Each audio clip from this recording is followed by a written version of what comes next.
Masing-masing pun berarti.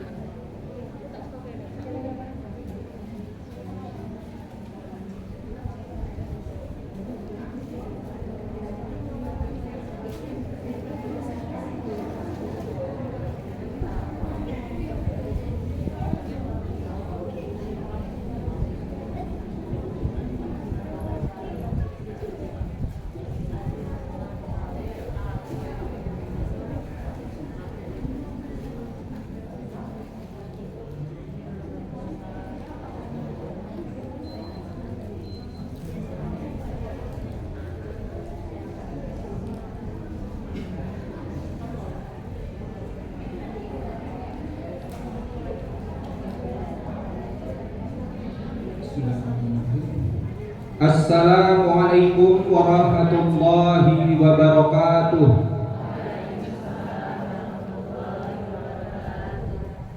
Alhamdulillah wassalatu wassalamu ala rasulillah.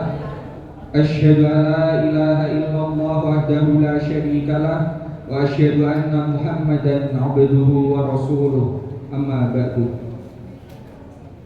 Yang kami hormati Ustadz Suharyoto selaku koordinator Al-Quran ITC Islahul Ummah Pracimantoro.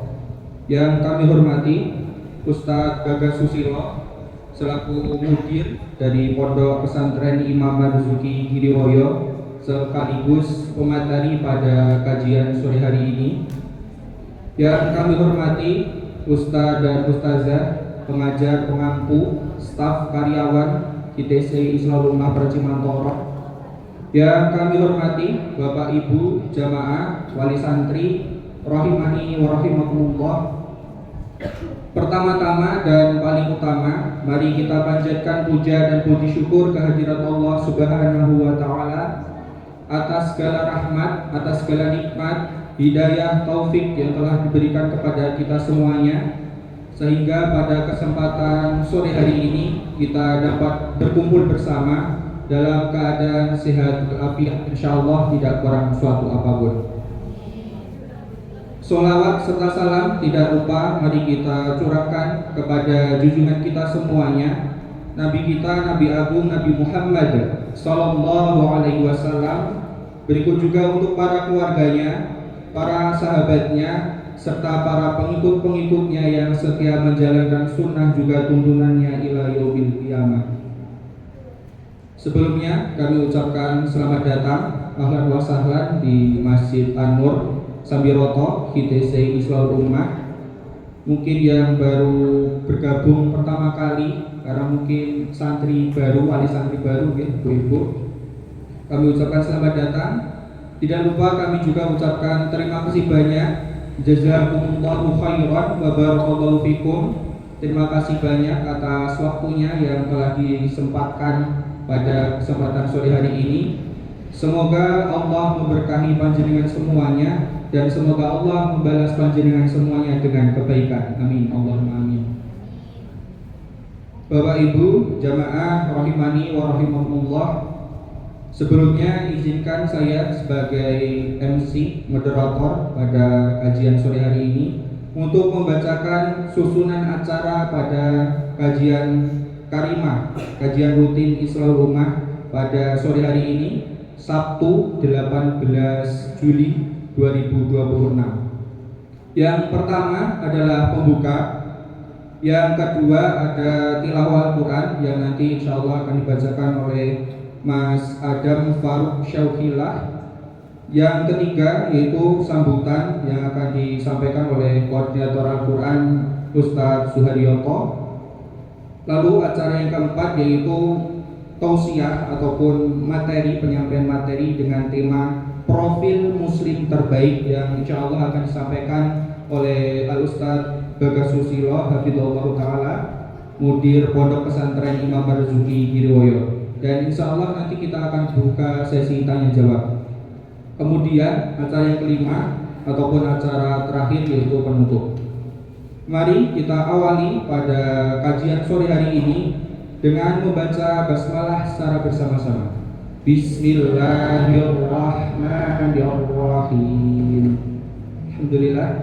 Selanjutnya Mari sama-sama kita dengarkan, kita hayati pembacaan ayat suci Al-Quran yang insyaallah akan dibacakan oleh Ananda Adam Faruk Syaukilah kepada Mas Adam. Waktu dan tempat kami persilahkan.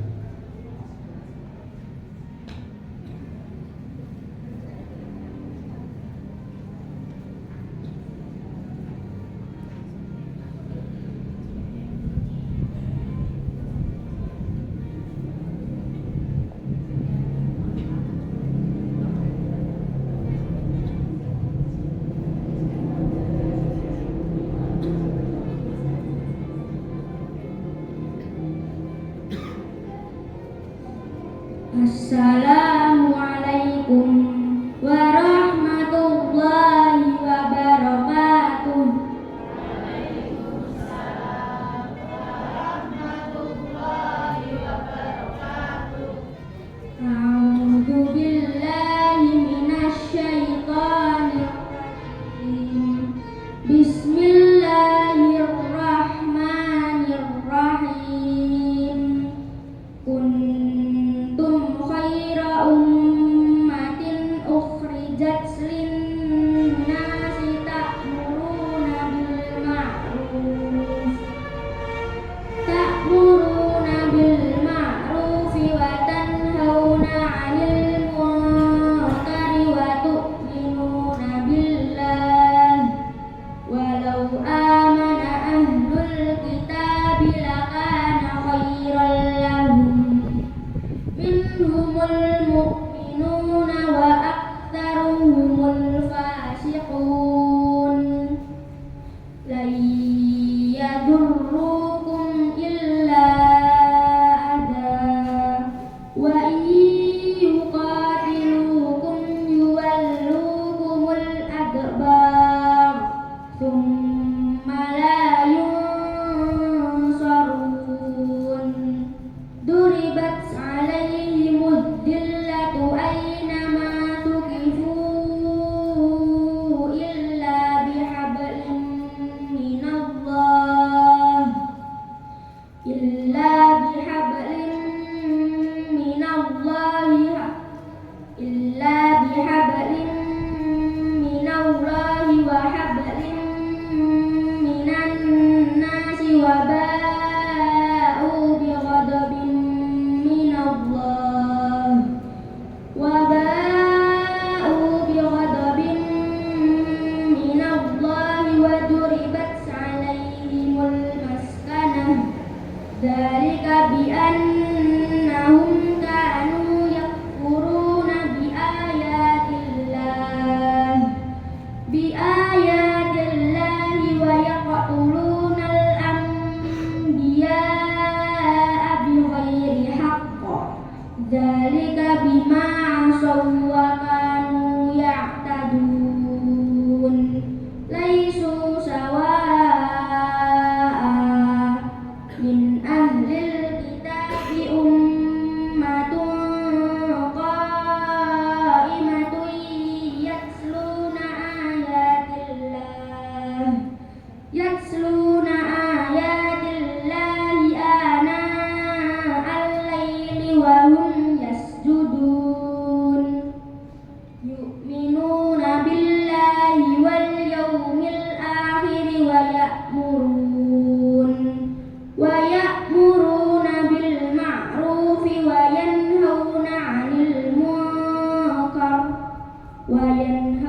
'anil munkari wa yusari'una fil khairat wa ulaika minas shalihin wa ma yaf'alu min khairin falan yukfaruh.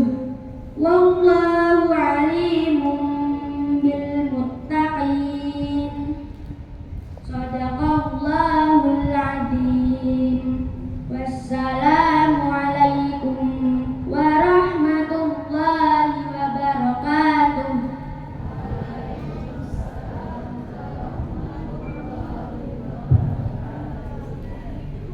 Alhamdulillah, barakallahu fiik, jazakallahu khairan kepada Mas Adam. Semoga Allah memberikan keberkahan untuk Mas Adam.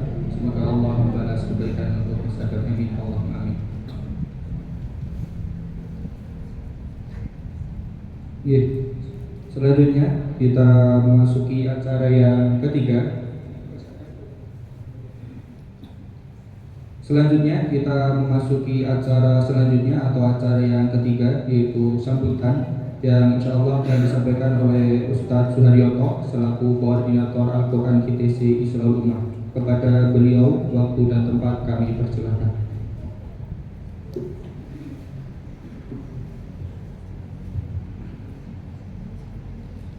Bismillahirrahmanirrahim.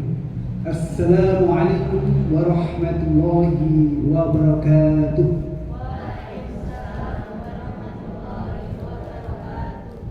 Alhamdulillahi rabbil alamin wa bihi nasta'inu ala umur dunya waddin.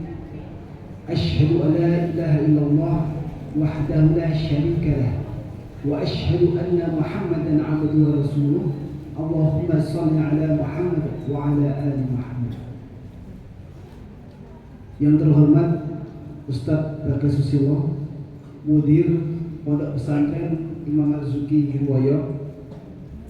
Yang kami hormati Ustadz dan Ustadzah KTC Islahul Ummah Racimantoro, dan yang kami hormati juga Bapak Ibu wali murid KTC Islahul Ummah Racimantoro dan juga jamaah kajian rutin Islahul Ummah yang dirahmati Allah. Pertama dan yang paling utama, marilah kita panjatkan puji syukur kehadirat Allah Subhanahu wa taala yang mana atas limpahan rahmatnya sehingga kita bisa bersama-sama mengikuti kajian rutin Islahul Ummah pada kesempatan sore hari ini. Dan juga tidak lupa sholawat dan salam kita haturkan kepada junjungan agung Nabi kita Nabi Muhammad Sallallahu Alaihi Wasallam, kepada keluarganya, para sahabat, dan insya Allah kepada kita umat yang senantiasa menanti syafaatnya di yaumul akhir.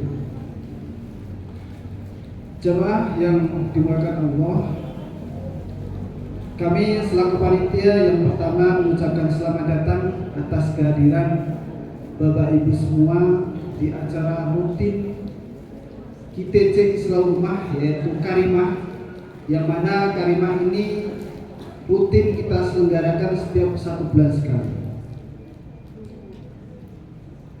Dan selanjutnya kami atas nama panitia juga mohon maaf apabila dalam persiapan dan seterusnya yang berkaitan dengan kajian ini mungkin banyak kekurangan. Kami dari panitia mohon maaf yang sebesar-besarnya.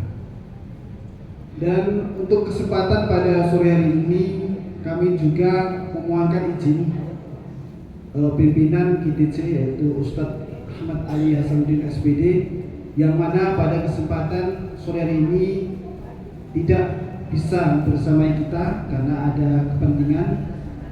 Jadi mohon izin kepada saya untuk memamitkan kepada Bapak Ibu semua, beliau tidak bisa hadir pada kesempatan sore hari ini.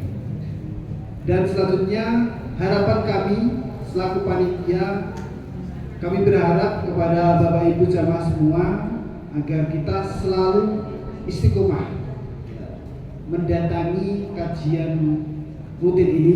Setiap 1 bulan sekali insya Allah tetap kita adakan ya Pak Ibu. 1 bulan sekali tetap kita adakan, karena ini sebagai sarana untuk kita mengecas diri kita. Ibarat sebuah HP itu kalau tidak dicas tentu tidak akan bisa digunakan, akan lowbat baterainya. Maka KTC memfasilitasi semua jamaah, Bapak Ibu dan juga guru-guru di KTC ini untuk senantiasa mengecas Tuhannya. Jadi untuk dicas agar tidak hanya santrinya saja yang dicas, tapi juga ustadz dan ustadzahnya dan juga Bapak Ibu wali santri, agar senantiasa keimanan dan ketakwaan kita terus terjaga. Jadi kita tidak hanya memikirkan urusan dunia, tapi juga urusan akhirat juga harus kita pikirkan. Dan yang terakhir kali, mari kita bersama-sama nanti disimak kajian pada sore hari ini yang mengambil tema yaitu menjadi muslim yang terbaik. Jadi nanti akan dijelaskan bagaimana menjadi muslim yang terbaik. Nanti akan dijelaskan oleh Ustaz Bagas Susilo pada kesempatan sore ini. Akhir kata, akhir kalam saya akhiri. Wassalamualaikum warahmatullahi wabarakatuh. Masya Allah, barakallahu fiik, jazakallahu khairan kepada Ustaz Suryoto yang telah memberikan sambutannya. Selanjutnya kita memasuki acara yang keempat atau acara inti pada kajian sore hari ini. Mari Bapak Ibu, kita sama-sama simak, sama-sama kita mendengarkan bersama tausiah yang akan disampaikan oleh Ustaz Bagas Susilo Hafizahullah Ta'ala dengan tema profil muslim terbaik. Kepada Ustaz Bagas Susilo, waktu dan tempat kami persilakan.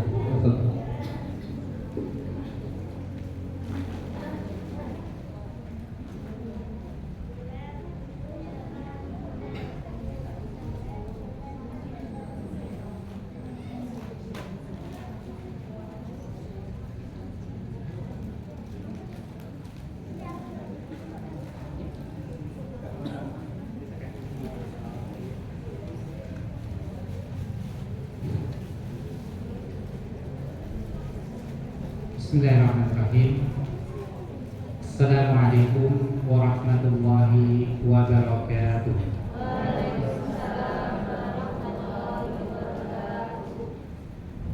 Alhamdulillahirabbil alamin wa afdhalus sholati wa atammu taslim ala sayyidina Muhammadin wa ala alihi wa sahbihi ajmain, amma ba'du. Bapak Ibu jamaah sekalian yang dirahmati oleh Allah Subhanahu wa taala. Yang pertama, marilah kita tidak lupa untuk senantiasa bersyukur kepada Allah Subhanahu wa taala. Salah satu nikmat yang Allah berikan kepada kita semua, kita dikumpulkan oleh Allah Subhanahu wa taala di tempat yang mulia ini, dan semoga kita semua juga bisa mendapatkan kemuliaan dengan kita bersama-sama untuk mempelajari agama Allah Subhanahu wa taala.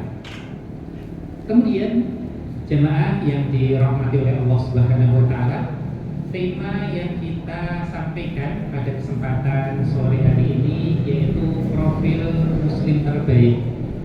Tentu saja kita semua mengharapkan agar menjadi sosok muslim ataupun muslimah yang terbaik di sisi Allah Subhanahu wa taala. Oleh karena itu, Rasulullah SAW telah memberikan penjelasan kepada kita semua beberapa profil ataupun kriteria, sehingga dengan harapan setelah kita mengetahui profil tersebut, kita bisa melakukan dalam kehidupan sehari-hari, dan yang ketiga, kita betul-betul berhasil menjadi sosok muslim yang terbaik. Siapakah sosok muslim yang terbaik di sisi Allah Subhanahu wa taala? Yang pertama adalah yang panjang usianya, baik amalnya. Jadi muslim yang terbaik adalah ketika Allah Subhanahu wa taala memberikan usia yang panjang pada dirinya. Kemudian yang kedua, dia mengisi usianya itu untuk ketaatan kepada Allah Subhanahu wa taala. Jamaah rahimahumullah, dalam sebuah hadis yang diriwayatkan oleh Imam At-Tirmidzi disebutkan Rasulullah SAW pernah ditanya oleh salah seorang yang menanyakan tentang profil ini. Rasulullah ditanya, "Ya Rasulullah, ayyun nasi khairun?" Rasulullah ditanya, "Wahai Rasulullah, siapakah manusia yang terbaik?" Qala, maka Rasulullah SAW memberikan jawaban, man tola umuru, siapa yang panjang umurnya, wa hasuna amaluhu, dan baik amalnya. Jadi profil manusia atau muslim yang terbaik adalah yang diberikan usia oleh Allah, kemudian usianya panjang, kemudian dia isi usianya dengan kebaikan. Maka ketika kita mendoakan anak kita, mendoakan keluarga, mendoakan anak, kita jangan hanya cukup semoga panjang umurnya, tidak, tetapi semoga Allah panjangkan umurnya dan digunakan untuk ketaatan kepada Allah Subhanahu wa Ta'ala. Karena usia panjang itu jamaah sekalian belum menandakan kebaikan. Jadi orang yang diberikan usia panjang itu belum menandakan kebaikan. Usia panjang bisa menjadi kebaikan dengan syarat. Apa syaratnya? Digunakan untuk ketaatan kepada Allah, digunakan untuk memperbanyak amal soleh. Maka ini profil yang pertama. Kenapa disebut sebagai manusia terbaik? Dijelaskan, afdhalun nasi man tola umur. Ya, jadi sebaik-baik manusia itu adalah man tola umurhu, yang panjang usianya, 50 tahun, 60 dan seterusnya, diberikan usia panjang. Li'annahu, karena sesungguhnya la tamurru bihi sa'atun, waktu ini tidak terlewat illa fi ta'atin, kecuali digunakan untuk ketaatan. Jadi kalau bisa kita upayakan kehidupan kita itu bernilai ibadah. Bagaimana caranya? Yang pertama, kita niatkan seluruh aktivitas kita itu agar bernilai ibadah. Makan kita tidak semata-mata agar menjadi kenyang, tidak semata-mata menikmati rasa makanan, tapi kita niatkan bahwa kita hadir di tempat ini butuh tenaga. Salah satu yang mendukung tenaga kita itu dari nutrisi makanan. Kita niatkan seperti itu. Kita sholat butuh tenaga, kita bekerja butuh tenaga. Maka ketika niatnya benar, caranya benar, kita makan mengikuti petunjuk Rasulullah SAW. Setiap mau makan baca Bismillah, ya diakhiri Alhamdulillah, menggunakan tangan kanan, makan dengan duduk, mencari makanan yang halal. Maka dengan demikian seluruh waktu yang kita lalui itu bisa bernilai ibadah. Dengan pula kita bekerja, kita tidur, kita memiliki niat yang mulia. Karena niat itu jemaah sekalian bisa menggapai sesuatu yang tidak bisa digapai dengan perbuatan kita. Makanya salah seorang ulama yang bernama Abdullah bin Mubarak memberikan nasihat, rubba amalin shaghirin, bisa jadi sebuah amal itu ringan, sebuah amal itu remeh, akan tetapi tu'addimuhu an-niyat, niatlah yang bisa meninggikan, niat yang bisa membesarkan amalan tersebut. Maka kita semua memiliki hati, kita isi hati kita dengan niatan-niatan yang mulia. Maka profil manusia muslim yang terbaik yang pertama adalah ketika diberikan usia yang panjang, demikian pula dia memperbaiki amalnya, memperbagus amalnya. Ini profil yang pertama. Jemaah yang dirahmati oleh Allah Subhanahu wa Ta'ala. Kemudian yang kedua, profil muslim terbaik yang kedua yang dijelaskan oleh Rasulullah SAW adalah yang paling baik akhlaknya, yang paling baik perilakunya, yang paling baik tingkah lakunya kepada sesama. Rasulullah SAW telah memberikan penjelasan kepada kita semua. Beliau bersabda, dalam hadis yang diriwayatkan oleh Imam Al-Bukhari. Rasulullah bersabda, "Inna min khiyarikum ahsanakum akhlaqan." Sejatinya orang yang paling baik di antara kalian adalah yang paling baik perilakunya, paling baik akhlaknya. Jadi ketika kita ingin menjadi sosok muslim yang terbaik di sisi Allah, kita berusaha memperbaiki perilaku kita. Dan perlu kita ingat jemaah sekalian, siapakah yang pertama kali harus kita berikan kebaikan akhlak kita? Kita kan bergaul dengan orang banyak. Kita bergaul dengan tetangga, kita bergaul dengan teman di tempat kerja, atasan kita, atau ketika kita memiliki karyawan dengan karyawan kita, ketika kita punya murid dengan murid kita, ketika kita punya guru dengan guru kita, banyak kita bergaul dengan orang.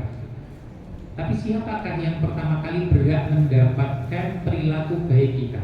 Karena ini penting sekali. Jangan sampai kita salah menempatkan skala prioritas. Maka Rasulullah SAW menyebutkan profil yang terbaik yang ketiga. Jadi setelah Rasulullah SAW menyampaikan profil yang terbaik yang kedua, yaitu yang paling baik akhlaknya, kemudian kita jelaskan dulu sebelum kita masuk yang ketiga. Afdalukum huwa ahsanukum khuluqa, yang paling utama di antara kalian itu adalah yang paling bagus perilakunya. Kenapa? Karena wa husnul khuluqi, akhlak yang baik, huwa sifatu anbiya'illahi ta'ala wa awliyaihi. Karena akhlak yang baik, perilaku yang baik itu merupakan sifatnya para nabi dan para aulia. Jadi akhlak yang baik itu sifatnya para nabi dan para aulia, para wali Allah Subhanahu wa ta'ala. Maka mustahil dijumpai seorang nabi, seorang wali yang memiliki perangai yang buruk. Itu mustahil, nggak akan dijumpai. Seorang nabi utusan Allah Subhanahu wa ta'ala, kemudian aulia, para wali Allah, itu mustahil, nggak mungkin mereka memiliki akhlak yang buruk. Maka disebutkan akhlak yang mulia, akhlak yang baik itu adalah sifatnya para nabi dan sifatnya para wali. Kemudian wa haqiqatu husnil khuluqi, dan hakikat dari perangai yang baik itu adalah badlul ma'ruf, memberikan kebaikan, mencurahkan kebaikan. Jadi kita mencurahkan kebaikan kepada orang lain dengan ucapan, dengan perbuatan, dengan harta. Jadi kita melakukan perbuatan baik. Dan juga wakaful adha, menahan dari menyakiti. Jadi selain kita memberikan kebaikan kepada orang lain, kita juga menahan diri agar jangan menyakiti, baik lisan ataupun dengan perbuatan. Dan hati-hati, yang paling banyak kita menyakiti orang lain itu adalah berkaitan dengan kehormatan orang lain. Karena kehormatan muslim, darah seorang muslim, harta seorang muslim itu haram, terlarang kita ganggu. Tetapi jarang jemaah sekalian kita mengganggu harta orang lain, kita ganggu tetangga kita, mengambil harta kita, atau memukulnya, itu jarang terjadi. Tapi kalau dengan lisan kita mengganggu kehormatannya, itu sering terjadi. Maka akhlak yang baik itu adalah badlul ma'ruf. Ya, jadi mencurahkan kebaikan kepada orang lain. Wa kaful adha, menahan agar tidak menyakiti. Wa talaqatul wajhi, dan juga wajah yang ceria. Kita bertemu dengan orang lain dengan wajah yang ceria, dengan keakraban, dengan baik.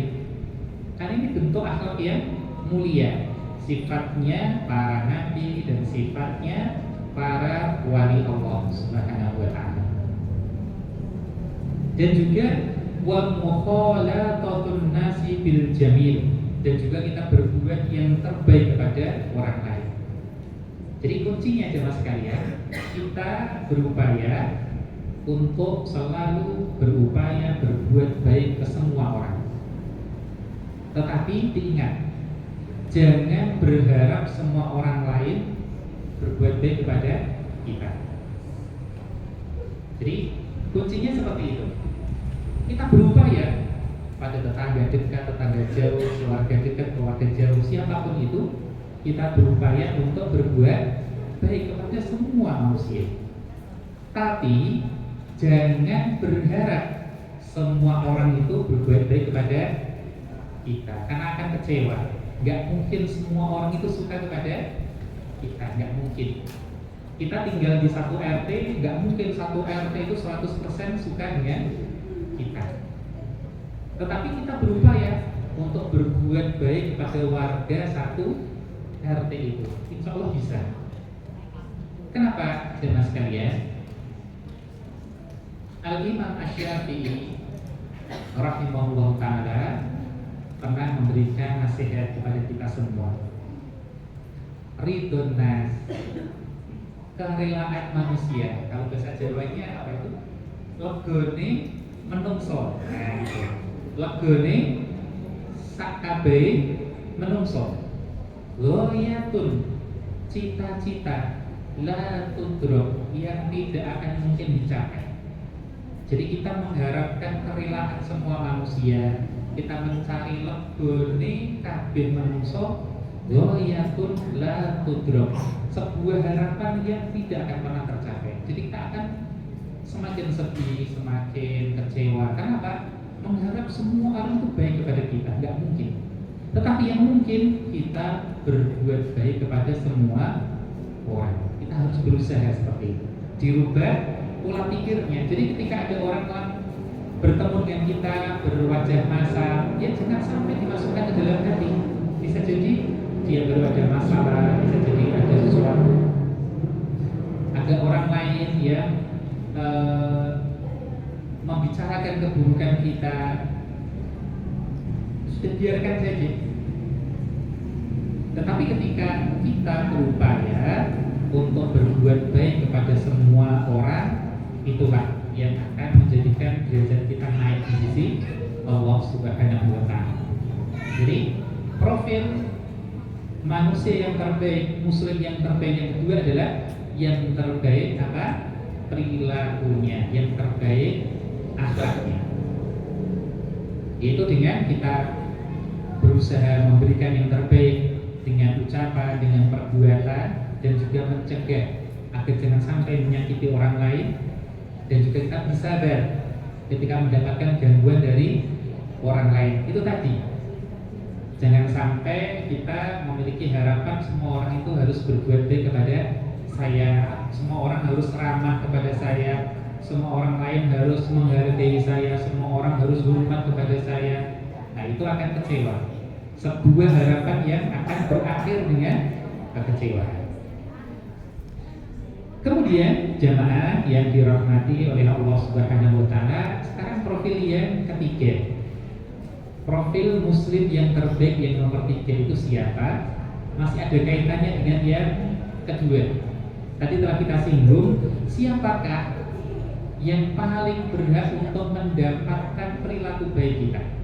Maka Rasulullah telah menyampaikan dalam sebuah hadis yang diriwayatkan oleh Imam At-Tirmidzi. Rasulullah bersabda, khairukum li ahlihi, yang terbaik di antara kalian adalah yang terbaik kepada keluarganya.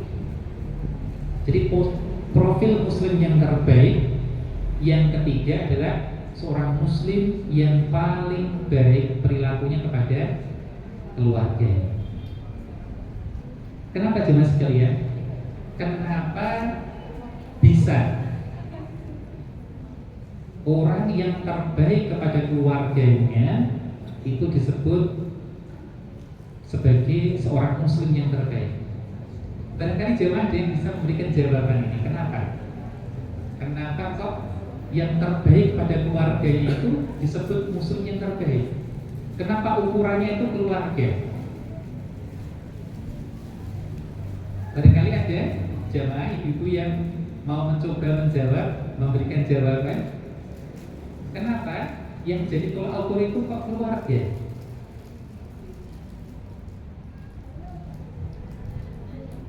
Jawabannya karena kalau keluarga itu sudah terbongkar topengnya, sudah apa adanya. Kalau kita menerima telepon dari orang lain kan kita berusaha untuk ramah, untuk sopan, ya kan? Tapi kalau kita menerima telepon dari istri kita belum tentu seperti itu.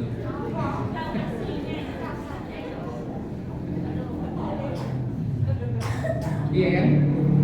Kalau kita menerima telepon dari orang lain, kita berusaha ramah, berusaha sopan.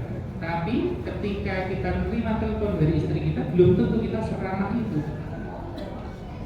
Ya.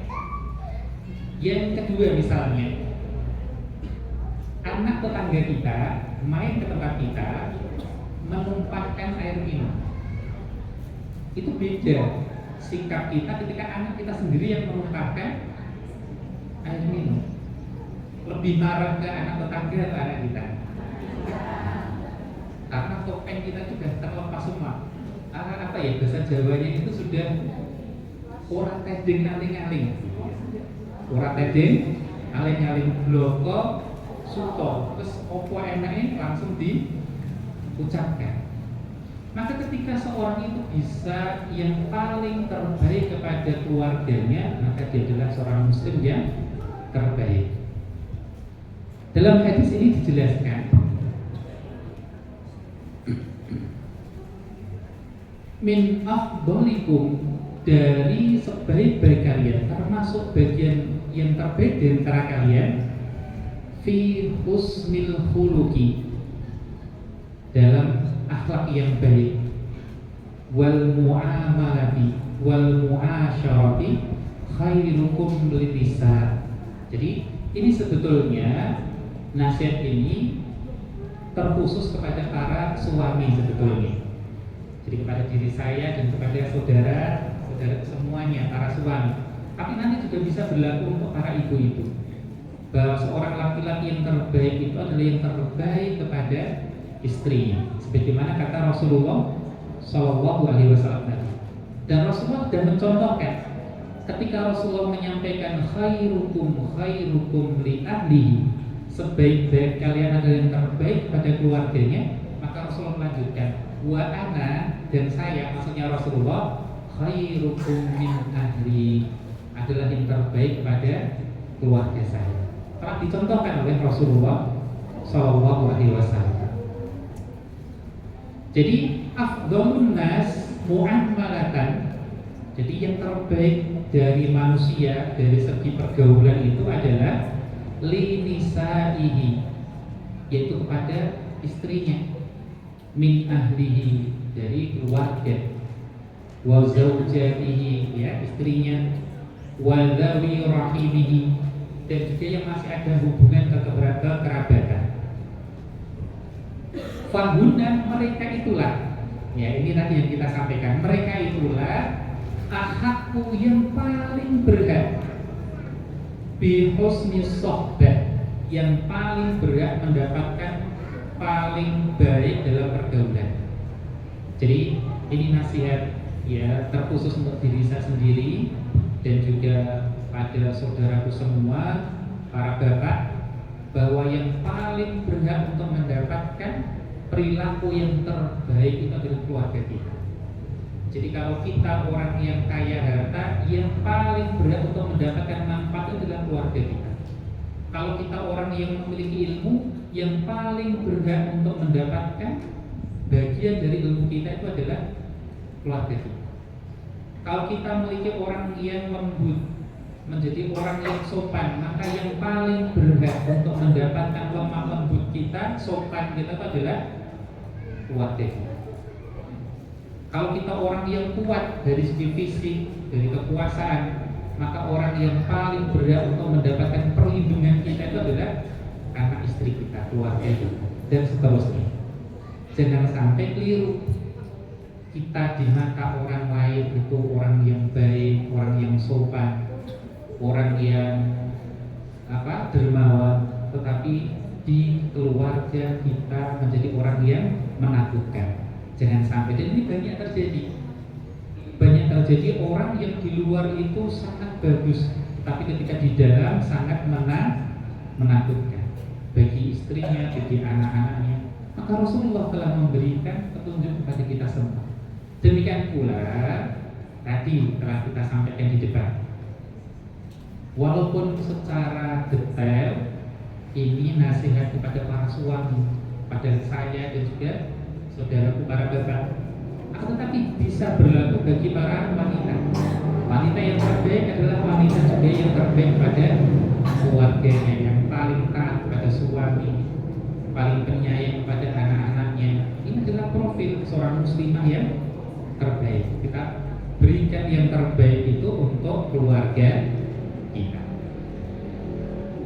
Jadi profil muslim terbaik yang ketiga adalah yang paling baik perilakunya kepada keluarga. Jadi kita berusaha agar menjadi kebanggaan istri kita. Kita berusaha menjadi kebanggaan anak kita. Jangan sampai anak kita itu bangga kepada orang lain, atau istri kita bangga dengan orang lain, tapi bangga dengan sosok kita. Bagaimana kita menjadi sosok suami yang terbaik bagi istri kita. Inilah profil muslim terbaik yang ketiga. Kita lanjutkan yang keempat.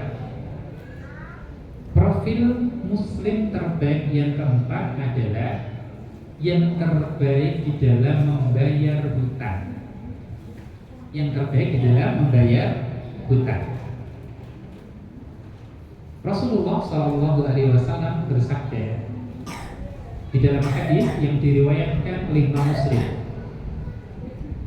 fa inna khiyaran nasi ahsanuhum qadaan. Sebaik-baik orang adalah yang paling baik dalam melunasi hutang. Jadi ini perlu kita ingat jelas sekalian. Hutang itu bukan aib. Ya, perlu kita catat. Jadi ketika kita punya hutang itu bukan sebuah aib, bukan. Karena Rasulullah SAW juga pernah berhutang. Jadi hutang tidak akan menurunkan wibawa seseorang.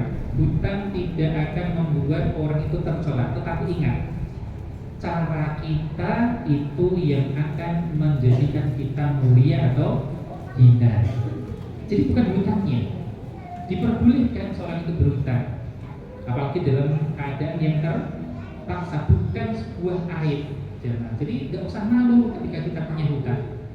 Tetapi ketika kita tidak bisa memanage, tidak bisa mengelola, itulah yang menjadi tolak ukur. Apakah kita akan mulia ataukah kita menjadi orang yang terhina.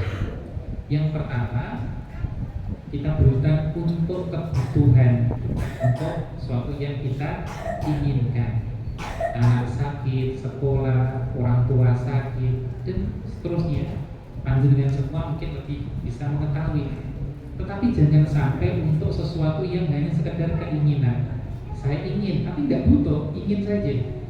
Bukan sesuatu yang mendesak, tetapi nggak cukup uangnya, sudah paksakan untuk berhutang. Ini yang nanti akan menjadikan kita terhina. Padahal Rasulullah SAW telah memberikan kabar gembira kepada kita semua. Karena hutang itu pertanggungjawabannya dari dunia sampai akhirat. Nah, bagaimana kalau kita sampai akhirat tidak bisa bayar hutang? Kalau kita sudah memiliki niat membayarnya dari awal, kita pinjam, kita berniat untuk melunasi. Kita telah berusaha dengan segala kemampuan kita. Kita menabung, menghemat, memotong pendapatan untuk mengangsur dan seterusnya, ada upaya yang maksimal. Ternyata Allah belum mentakdirkan untuk lunas. Kemudian kita meninggal, maka Rasulullah SAW yang menjadi penjamin kita. Ini kan bergembira, tapi dengan syarat apa? Ketika berhutang memang ada niat untuk melunasi. Kemudian ada upaya usaha untuk melunasi. Kalau dua syarat ini tidak ada, maka ya tidak menjadi tanggungan Rasulullah Sallallahu Alaihi Wasallam. Jadi yang keempat adalah yang terbaik di dalam membayar hutang. Bagaimana? Yang terbaik itu yang pertama adalah membayar hutang sesuai dengan perjanjian kita. Kita membayar, kemudian telah sampai pada perjanjian awal. Saya meminjam 3 bulan, kemudian kita mampu, kita segera untuk membayar. Yang kedua, atau kita bisa mengangsurnya. Yang ketiga, ketika kita tidak mampu, belum mampu, maka kita menyampaikan uzur kita kepada yang bersangkutan. Jadi jangan sampai hilang uang, tidak ada kabar, orangnya juga tidak ada kabar. Ini jangan sampai. Jadi ketika kita sudah siap uangnya, tapi Allah memberikan takdir lain, anak kita sakit, harus masuk rumah sakit, walaupun pakai BPJS mungkin ini digunakan untuk biaya transportasi, untuk biaya makan sehari-hari, maka kita lebih baiknya untuk menyampaikan kepada yang bersangkutan bahwa saya terpaksa belum bisa sesuai dengan perjanjian awal, mohon diberi kelonggaran. Ini akan jauh lebih baik. Dan biasakan jemaah sekalian, hutang itu dicatat. Ya, biasakan hutang itu dicatat. Walaupun hanya 1.000, 2.000 untuk dicatat. Kenapa? Ketika akad kita, perjanjian kita di awal itu adalah hutang, sampai akhirat dianggap sebagai hutang selama sebelum dihalalkan oleh yang memberikan apa? Hutang. Jadi dulu belanja kurang 2.000 itu gimana? Apakah itu dicatat hutang atau ya sudahlah gitu ya? Kalau itu dicatat hutang, iya ditulis. Panjenengan punya buku khusus yang ini isinya daftar apa? Hutang kepada siapa, ya jumlahnya berapa, karena kita tidak tahu kapan kita meninggal dunia. Jadi ini harus kita perhatikan masalah hutang ini agar kita menjadi mulia, adalah sebaik-baik orang yang baik dalam membayar hutang.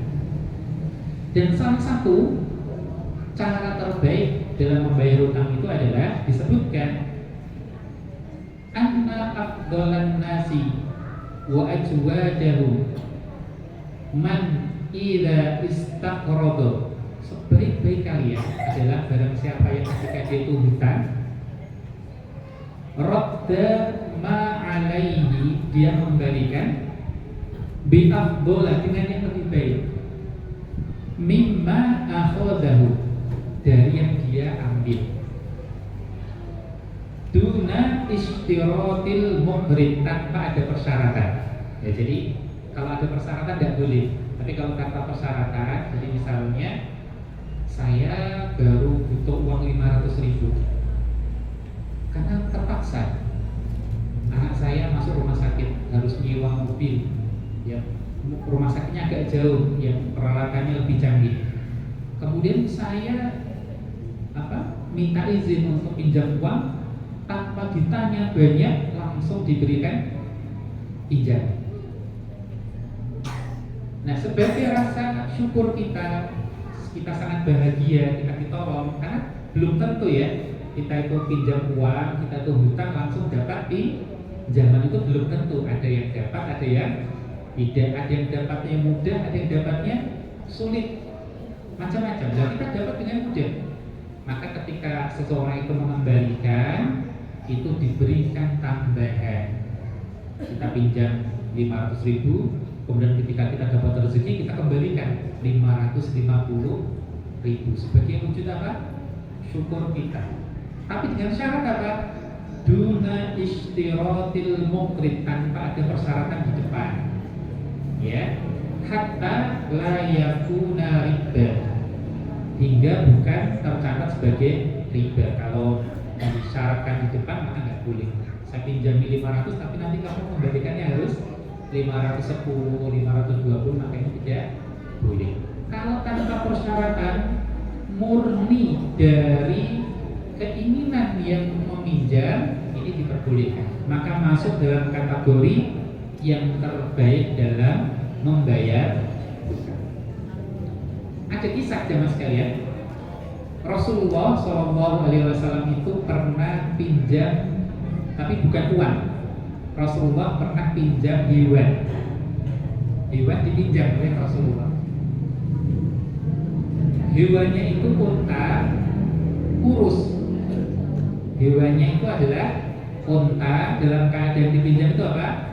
Kurus.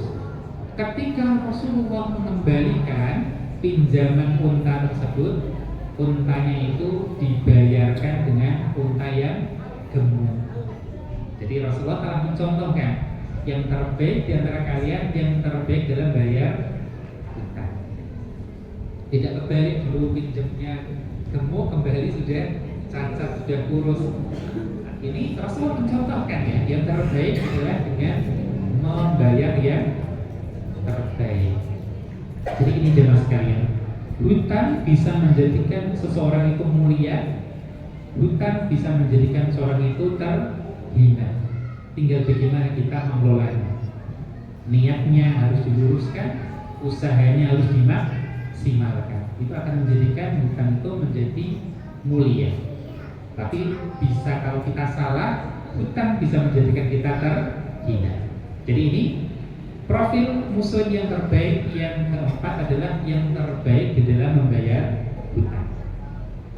Kemudian yang kelima, yang terakhir, profil muslim terbaik yang kelima adalah orang yang belajar Al-Quran dan yang mengajarkannya. Ini mungkin kita sudah sering dengar ketika Rasulullah SAW bersabda dalam hadis yang diriwayatkan oleh Imam Muslim, khairukum man ta'allama al-Qur'ana wa 'allamahu. Sebaik-baik kalian adalah yang mempelajari Al-Quran dan yang mengajarkan Al-Quran. Jadi kalau kita ingin menjadi sosok muslim yang terbaik ini, kita dorong anak-anak kita agar rajin belajar Al-Quran, rajin mengaji. Dan kalau bisa kita sendiri juga ikut. Karena untuk zaman sekarang sudah tidak seperti zaman dahulu. Sekarang itu halaqah pengajian Al-Quran banyak sekali. Ada metode Iqra, metode tilawati, metode umi, dan berbagai macam metode yang akan memberikan kemudahan orang itu untuk mempelajari Al-Quran. Maka kita ikut andil serta berpartisipasi agar apa? Kita masuk dalam kategori muslim yang terbaik. Jadi ini jemaah sekalian yang dirahmati oleh Allah Subhanahu wa taala. Yang kelima ini tidak perlu saya jelaskan lebih detail karena sudah banyak mungkin yang mendengar, sudah banyak yang mengetahui, tapi hanya sekedar untuk memberikan motivasi agar kita semangat, menyemangati anak kita untuk rajin mengaji, agar apa? Kita mulia, menjadi orang muslim yang terbaik. Jemaah yang dirahmati oleh Allah Subhanahu wa taala, jadi inilah 5 profil muslim yang terbaik. Yang pertama adalah yang panjang usia, baik amalnya. Yang kedua, yang paling baik perilakunya, paling baik akhlaknya. Yang ketiga, yang paling baik perilakunya kepada keluarga. Yang keempat adalah orang yang paling baik dalam membayar hutang. Yang kelima adalah orang yang belajar Al-Quran dan mengajarkan Al-Quran. Ya, kita berharap semoga ada salah satu itu yang ada pada diri kita. Mudah-mudahan semua 5 itu ada pada diri kita. Minimal ada satu yang nyantol, ada satu yang ada pada diri kita. Jangan sampai tidak sama sekali ya. Jangan sampai tidak sama sekali. Kalau Jawanya kan naik gur-guren itu eman-eman. Kalau gur-guren orangnya sih semantol. Mudah-mudahan 1, 2 atau bahkan bisa 5 itu ada pada diri kita. Demikian jemaah yang dirahmati oleh Allah Subhanahu wa taala, materi pembahasan kita pada kesempatan sore hari ini yaitu tentang profil muslim terbaik di sisi Allah Subhanahu wa taala. Demikian waktu selanjutnya barangkali dari apa yang disampaikan ini ada hal-hal yang belum jelas. Kalau ada pertanyaan kami persilahkan. Barakallahu fiik, jazakallahu khairan kepada Ustaz Susilo yang telah memaparkan materinya pada kesempatan kajian sore hari ini. Selanjutnya, monggo bapak-bapak, ibu-ibu yang tersayang wonten tangga, monggo langsung manggakan. Niki urip pinten? Ada berapa poin sing kemutan bener? Oke. Sing paling kemutan sing apa? Beres. Mulai sudah menduganya. Niku paling paling utang honor pinten? Opat, masya Allah hatam masya Allah hatam nomor 4 nggih. Paling kemutan itu utang nggih. Pokoke kan nguruti saking awak lho. Apa utang kok wis paling ana perkesan iki utang iki nggih. Wonten pitakenan mboten? Monggo. Tidak ada. Oh, monggo Gus Rizal. Assalamualaikum Ustaz. Saya mau bertanya, ini kan tadi yang terakhir tadi ya, yang hutang tadi. Kan ini saya juga sebagai penjual ya Ustaz. Kalau ini masalahnya itu, saya itu kan sering tidak di rumah. Kalau ada pembeli yang berhutang, karena saya saking percayanya itu saya itu nggak nyatet Ustaz. Nah pembeli itu kan yang ada yang bermacam-macam ya, ada yang mendarat sendiri atau mungkin bahkan ada yang lupa nih tahu. Lah pas lupa nih tahu itulah sebagai penjual yang tidak mencatat itu saya juga apakah mendapat dosa itu tadi? Udah ada mawar, terima kasih. Masya Allah langit. Jadi ketika ada orang yang berhutang, ya, kemudian kita nggak di rumah gitu ya, mungkin orang lain yang mungkin menjalankan usaha kita, kemudian orang tersebut ternyata tidak mencatat itu. Jadi mencatat hutang di sini hukumnya sunnah, tidak wajib. Jadi seandainya kita tidak mencatatnya tidak berdosa, tetapi ini sebuah hal yang kalau bisa untuk diusahakan, diupayakan, gitu. Karena ini juga bagian dari ta'awun al-birri wa taqwa, saling ta'awun, gitu. Jadi kalau masing-masing bertanggung jawab, jadi kita yang meminjami nanti akan tahu ini hak saya, gitu ya. Kemudian orang yang meminjam atau mengambil barang misalnya tahu ini tanggung jawab saya. Kalau dua-duanya bisa berjalan maka akan menjadi baik, bisa menjadi gulungan yang tadi yang terbaik di dalam pembayaran hutang. Jadi kalau kita tidak menulis itu bukan sebuah dosa, karena hukum menulis hutang itu bukan wajib. Ya walaupun di sana ada perbedaan pendapat di kalangan para ulama tidak kita sampaikan, tetapi intinya itu adalah anjuran yang ditekankan kita menulis hutang agar terhindar dari masalah yang lebih besar. Karena ada cekcok, ada yang merasa saya sudah mengembalikan, ada yang mengatakan saya belum menerima. Nah dengan adanya tercatat itu akan menghindari hal-hal yang tidak baik tersebut, dan juga membantu agar orang yang mungkin ada niatan nggak baik itu bisa terbantu, terselamatkan dengan kita memiliki catatan tersebut. Demikian, wallahu a'lam. Masya Allah, barakallahu fiik, jazakallahu khairan. Terima kasih juga Mas Rizal atas pertanyaannya. Mungkin wonten malih seputar hutang. Hutang. Oh nggih, monggo Bu Ibu Mas Ana, monggo. Iya, Ibu Mas Ana. Monggo.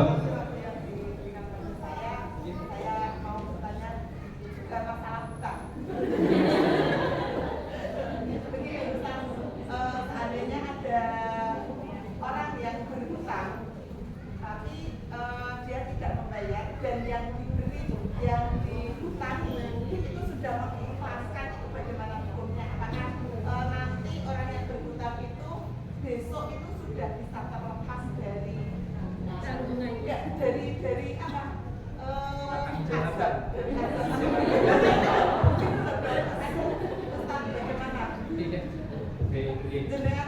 sudah tahu apa yang saya katakan. Gitu. Baik. Jadi ketika seorang memiliki hutang, Iya. kemudian dia belum membayar, gitu ya. Kemudian dia punya uang itu. Orang yang memberi hutang itu sudah lelah ya untuk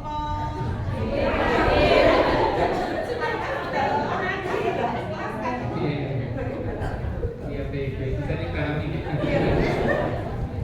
Jadi kadang-kadang ada orang yang ingin mengambil haknya itu takut gitu ya, karena ya itu berkali-kali gagal gitu, karena itu haknya.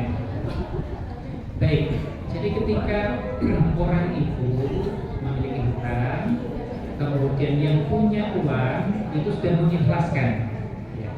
Dia sudah mengikhlaskan, maka bagaimana kalau dia betul mengikhlaskan, ikhlas betul gitu ya, bukan karena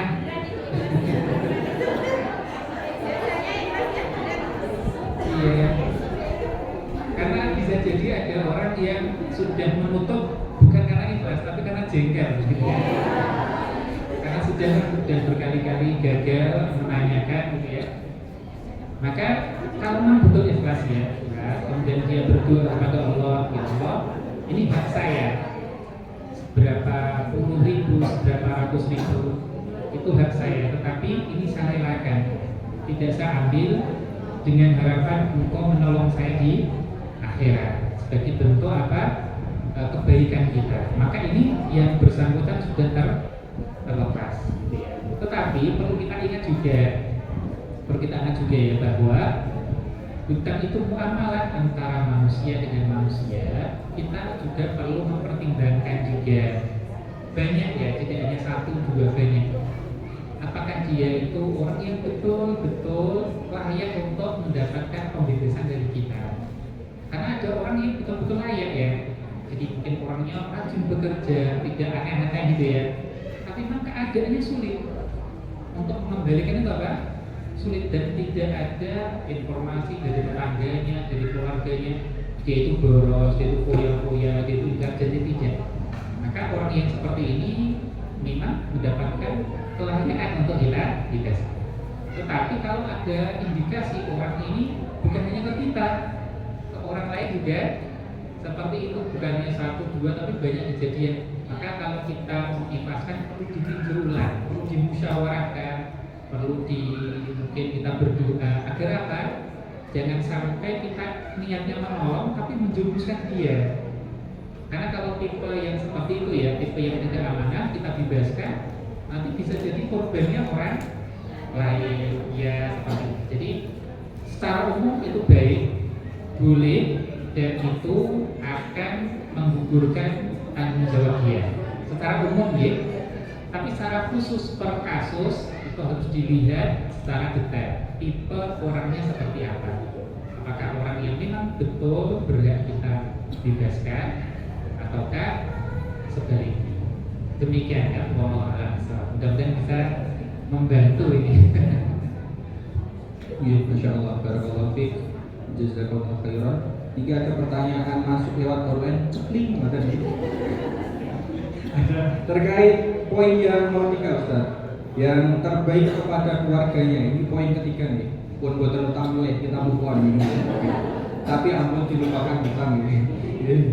Pertanyaannya tadi, bagaimana jika seseorang, entah niku mungkin seorang kepala keluarga atau ya ibunya atau siapapun itu sudah baik terhadap keluarganya, tapi tidak ataupun jarang menjalankan ibadah sholat, jarang mengerjakan sholat, gitu. Apa tuh?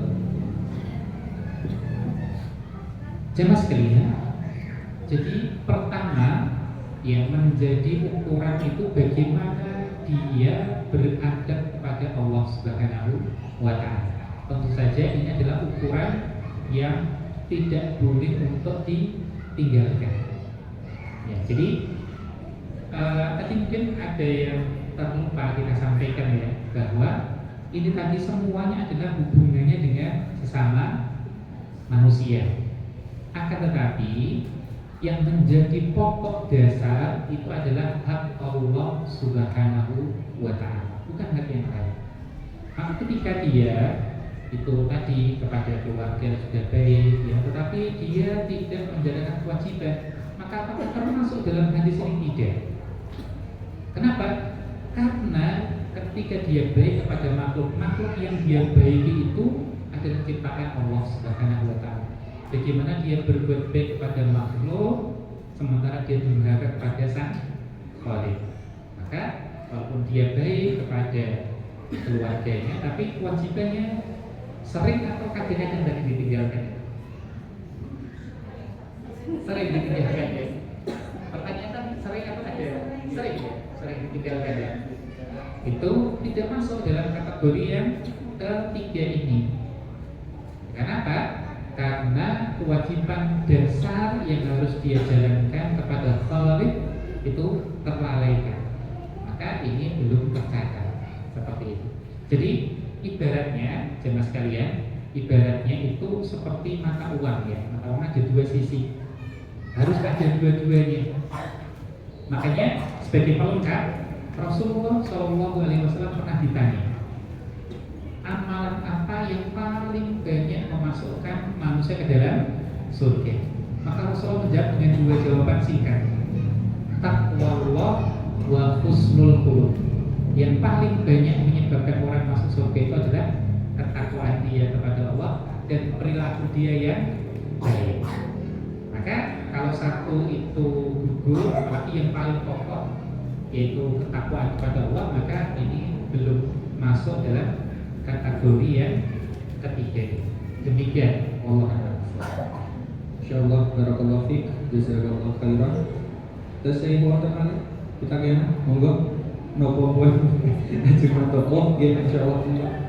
Ini kaitannya dengan utama siapa? Bagaimana? Kaitannya dengan utama lagi. Kalau orang lain punya utang sama kita itu kita juga nagih atau dibiarkan saja. Terima kasih. Jadi ketika kita punya apa ya, kalau piutang berarti ya, piutang ya. Kalau kita punya uang itu namanya piutang ya. Baik. Jadi kalau kita punya piutang kepada orang lain, maka itu hak kita. Pertama, mengingatkan dulu, itu hak kita mengingatkan. Misalnya mungkin di awal ada perjanjian ini selama 5 bulan kita kembalikan. Kita sampai di bulan ketiga, kita boleh mengingatkan agar siap-siap. Bisa jadi dia lupa, bisa jadi dia punya uang, kemudian nanti kalau nggak ingat dialokasikan ke yang lain. Maka berjalan 3 bulan kita boleh mengingatkan. Ini sudah masuk bulan ketiga, nanti 2 bulan lagi jatuh tempo. Itu mengingatkan. Demikian pula menagih itu juga hak kita, boleh. Jadi misalnya sudah jatuh tempo 5 bulannya, kita menyampaikan baik-baik. Ini sudah bulan yang kelima sesuai dengan perjanjian awal, akad awalnya Anda untuk mengembalikan uangnya. Jadi ini boleh. Bahkan dalam kondisi tertentu ini suatu yang dianjurkan karena bagian dari menolong itu tadi, menolong agar orang lain itu tidak terjatuh dalam kesalahan. Kan bisa jadi orang itu lupa betul ya. Jadi bukan melalaikan tapi lupa. Amargi urusannya pun kata ya, wonten pikiran itu kebak macam-macam yang dipikirkan. Nah akhirnya lupa. Maka kita bisa mengingatkan dan menagih, itu adalah hak kita, dan juga menolong agar orang itu bisa menunaikan kewajiban. Jadi tidak apa-apa ya. Asal dengan cara yang baik, waktu yang tepat, insya Allah itu bagian dari adab kita kepada saudara kita. Demikian. Ya, insyaallah barakallahu fiik, jazakallahu khairan. Terus saya mau teman buat jadi terus ini kita mau hikam ya Bu. Oh terus hikam ya. Materi hari ini anak bintang. Monggo.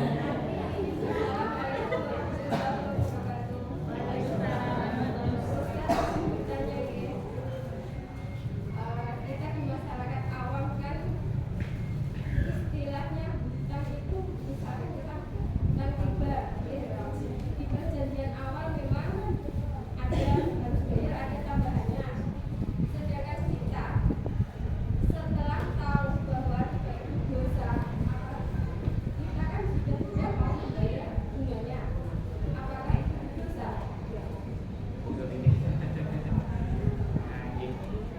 Baik, jadi ketika kita bertransaksi yang awalnya itu ada unsur idenya, kemudian setelah kita tahu kita ingin membayar pokoknya saja, itu yang memang yang terbaik seperti itu.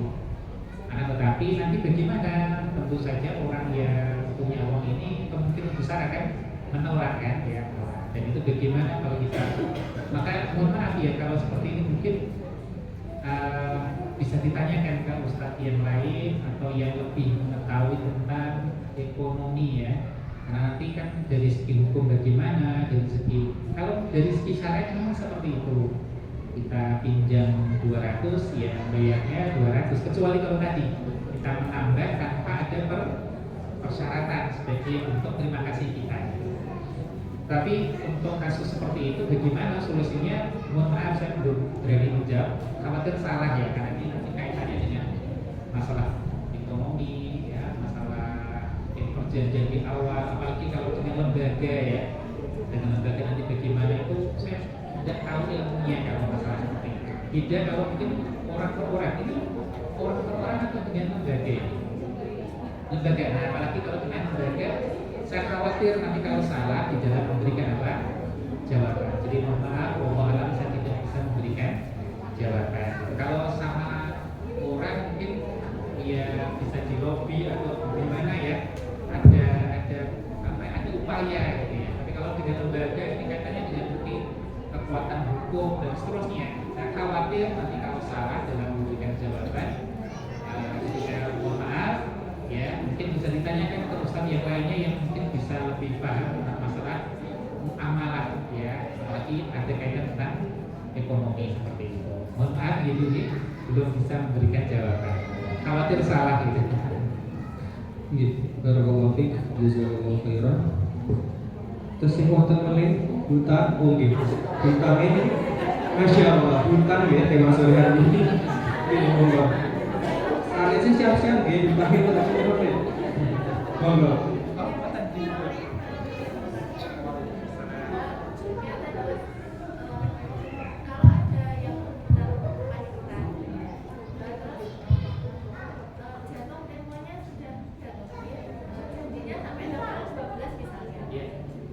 Di bulan tersebut ya.